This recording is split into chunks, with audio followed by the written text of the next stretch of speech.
Coming up on Nursing Success TV, Dr. Phyllis answers a nurse who is considering moving into management, and Rosanne Raso, nurse executive at New York's Lenox Hill Hospital, offers advice for managing fatigue.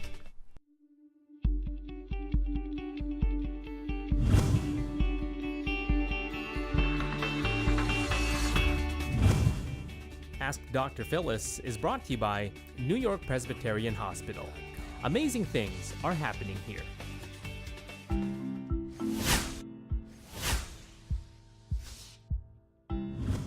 Today's question for Dr. Phyllis comes from BSN Maggie in California, who writes, "My nurse leaders have approached me more than once about moving into a supervisory role, but I'm afraid to make the move.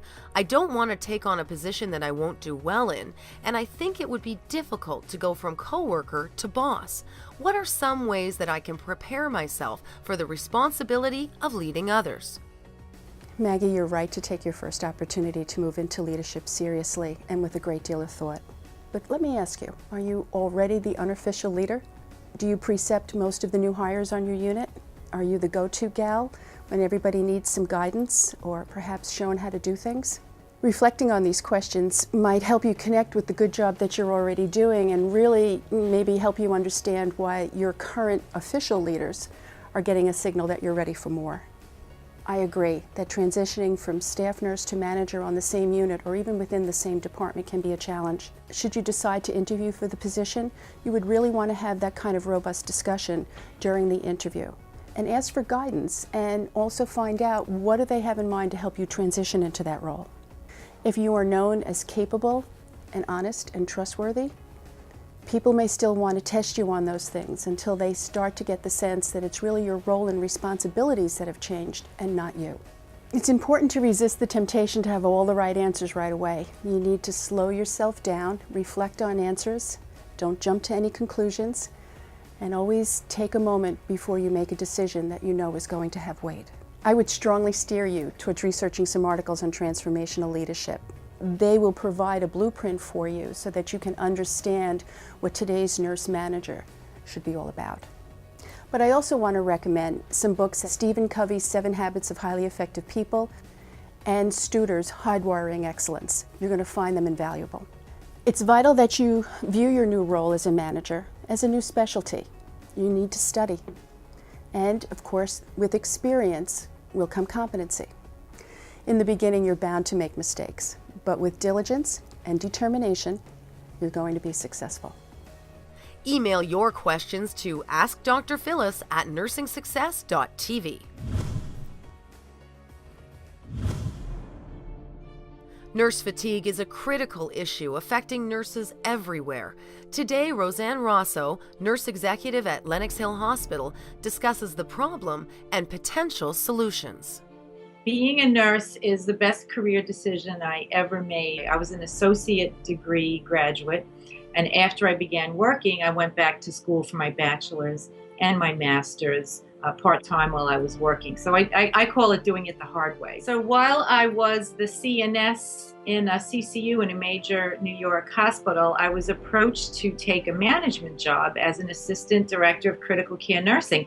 And it wasn't in my career path. I wasn't thinking that way, but I took the opportunity and that changed my life. It came to my attention maybe about 6 months ago when there was a news item about a nurse in, I believe it was Ohio, who after a night shift crashed her car into a tree. And it was just a tragic, tragic story. That's how it first came to my attention, was that tragedy. And then, once you start looking for something, you see it everywhere. So there was nurse fatigue and all the effects of nurse fatigue, whether it be on patient safety, which is very closely related, on personal health, on being able to make good decisions while you're working. Now, what are the causes of nurse fatigue? There are many. Most hospitals have a 12-hour shift now.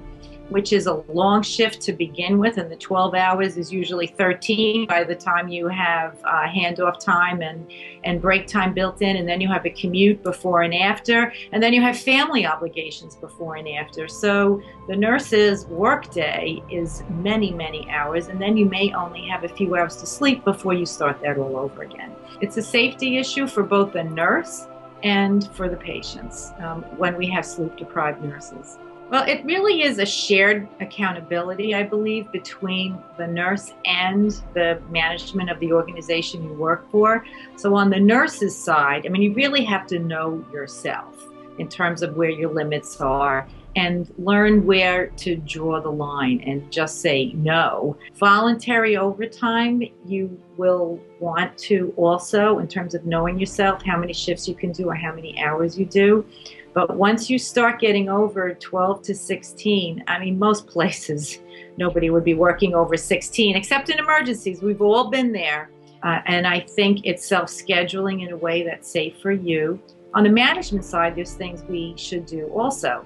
Not begging for overtime when somebody is exhausted. When somebody says, I'm so tired, I can't do it, we really need to respect that. I think that's one thing we can do. I think mandating overtime is not a good thing. In my state, in New York State, mandatory overtime is actually against the law. As management, we should ensure that staff get a break so that they can rest. And I also think that when we have night shift who want to sleep during their breaks and take a nap, we should allow that. Now, of course, that shouldn't be at the nurse's station or any place public, but taking naps is actually an evidence-based strategy for getting that second wind and for eliminating fatigue. So we should allow that, and we should have a place where night staff can nap if they need it. I have always been a nurse leader who tries very, very hard not to have the us and them mentality, and that we are all in this together. And I believe in servant leadership. I'm here to serve staff, to make it work for them so that they can be the best they can be and take extraordinary care of patients. So in my mind, and maybe this isn't universal, but in my mind, we're in this together, and the conversation needs to take place together. Thanks for joining us today, and remember, we want to hear from you. Click the banner below the video player to share your ideas and suggestions for Nursing Success TV. We'll see you next time.